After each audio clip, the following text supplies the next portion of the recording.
Ya, kita nggak bisa ikut campur kalau orang sudah mau memilih pasangannya itu beda agama, kan gitu ya. Karena memang cinta itu kan nggak bisa diatur, dia bisa kemana saja. Mereka sampai hidup kumpul kebo, ya. Dan di tengah-tengah situasi itu ada juga yang frustrasi dan sebagainya. Kita harus memilih. Kita ini mau menolong mereka atau membiarkan mereka tenggelam dalam dosa. Kalau begitu jelaskan kepada saya yang terang yang mana, yang gelap yang mana.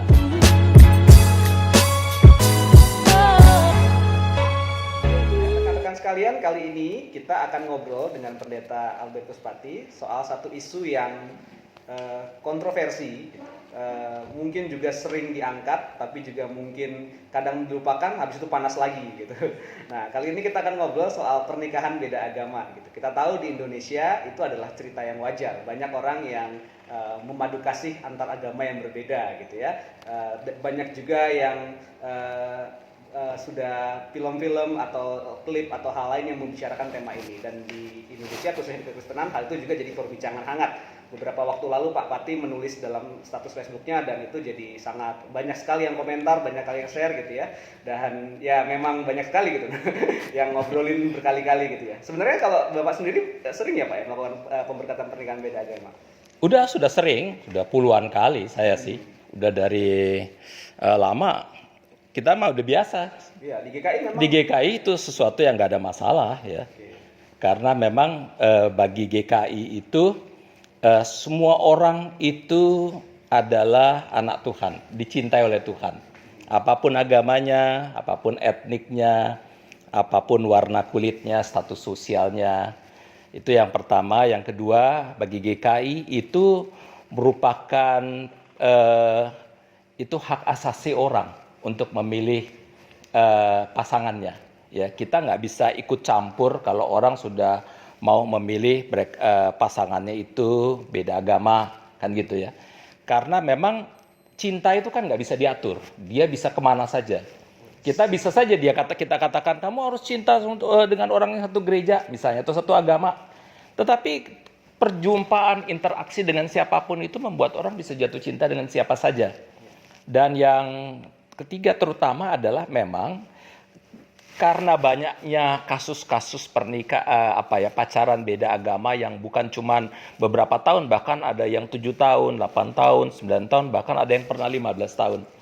Bahkan ada yang karena tidak bisa menikah beda agama, ya, merasa gereja tidak mau memberkati, mereka sampai hidup kumpul kebo, ya. Dan di tengah-tengah situasi itu ada juga yang frustrasi dan sebagainya. Kita harus memilih. Kita ini mau menolong mereka atau membiarkan mereka tenggelam dalam dosa, terjerumus dalam dosa, entah kumpul kebo atau jadi frustrasi dengan segala macam. Itu pilihannya bukan pilihan putih hitam, tetapi ini pilihan kemanusiaan. Jadi oleh karena itu kita berpikir kita tolong mereka deh, karena kalau untuk orang yang kaya mudah sekali. Mereka ke Singapura, ke Australia, ke Thailand.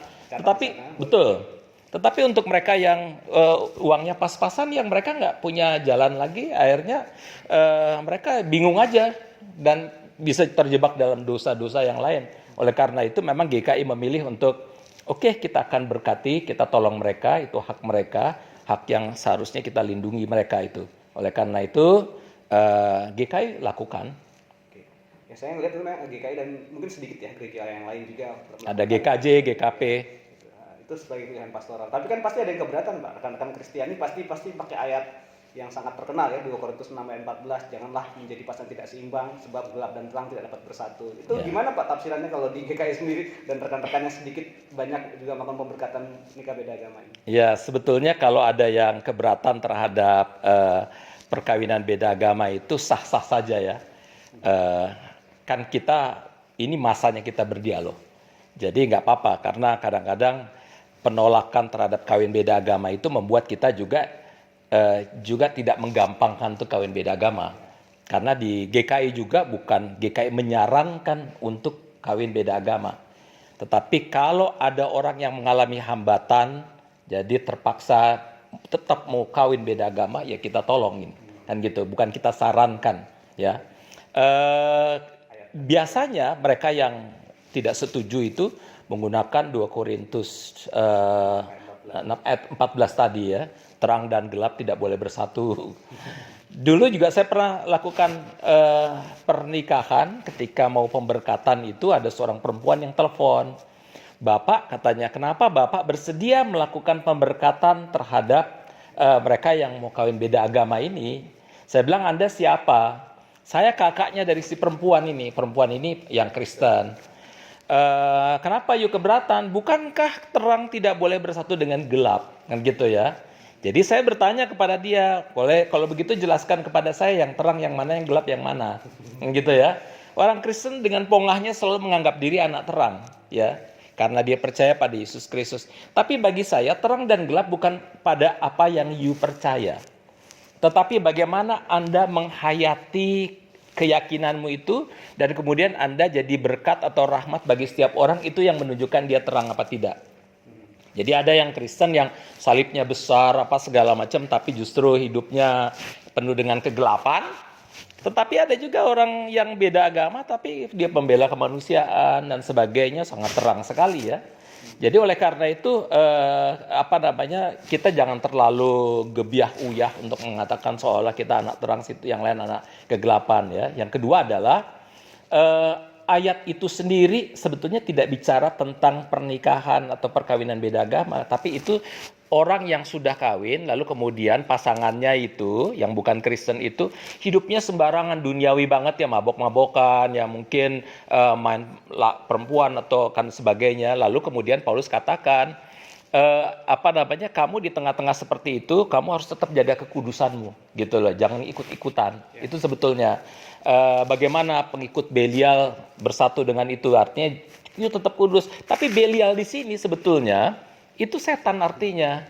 Masa kita mau samakan setan itu dengan agama-agama yang sekarang, itu kan dosa banget kan gitu ya. Oleh karena itu sekali lagi tafsiran yang kayak begini ini sebetulnya tafsiran yang salah sebetulnya.